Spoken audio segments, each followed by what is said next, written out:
ബാക്കി പറയാം. ഓക്കെ, ഒരു മിനിറ്റ്. അല്ലല്ല, ഞാൻ വരാം. ഒരു വാക്കും കൊണ്ട് പറയാം. ഇത് MP ഇലക്ഷൻ അല്ല, MLA ഇലക്ഷനാണ്. അത് ആദ്യം പറഞ്ഞു ചേട്ടൻ, നമുക്കറിയാലോ. അതിന് സംശയമുണ്ടോ? MP. ഓക്കെ, ചേട്ടൻ എന്താ പറയാനുള്ളത്? എന്താ പാലക്കാട് ചേട്ടൻ നല്ല സജീവ കോൺഗ്രസ്സുകാരനല്ലേ? അല്ലേ? ആണ്. അപ്പൊ ചേട്ടനോട് എനിക്ക് ചോദിക്കാനുള്ളത്, അല്ല ഈ പെട്ടിയൊക്കെ വന്നില്ലേ, പെട്ടി ട്രോളിയൊക്കെ വന്നില്ലേ, എന്തെങ്കിലും പ്രശ്നമുണ്ടോ? അതിപ്പോ അവരെ വിട്ടിട്ട് അവര് തമ്മിത്തല്ലാണ്. കൃഷ്ണദാസ് വേണം പറയണു, സെക്രട്ടറി വേണ്ടെന്ന് പറയണു, സരിനെ തള്ളി പറയുന്നു, ഗോപിനാഥ് ഗോവിന്ദൻ തള്ളി പറയുന്നു. അങ്ങനെ തള്ളി പറഞ്ഞിട്ട് അവരെ UDF ഇപ്പോഴല്ലാതെ അത് നോമിനേഷൻ കൊടുക്കുന്ന സമയം വരെ. അതായത് അതാണ് അവരുടെ കാലക്കേട്. അതായത് MP രാജേഷാണ് CPM-ന്റെ കാലക്കേട്.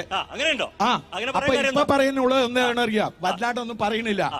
അതായത് പാലക്കാട്ടിലത്തെ ഏറ്റവും വലിയ ഭൂരിപക്ഷം സാഫി പറമ്പിൽ ജയിച്ചത് 17,483 വോട്ടിനാണ്. അതിൽ വെച്ച് ഒരു വോട്ട് കൂടുതൽ വാങ്ങിയിട്ട് അതിൽ വെച്ച് ഞാൻ കാണും, ഞാൻ വാട്സപ്പിൽ കൂടെ കാണും. ഉറപ്പാണ്. ഇവിടെ ആരാ പറയാനുള്ളത്? ഈ ചേട്ടാ പറയൂ, എന്താണ്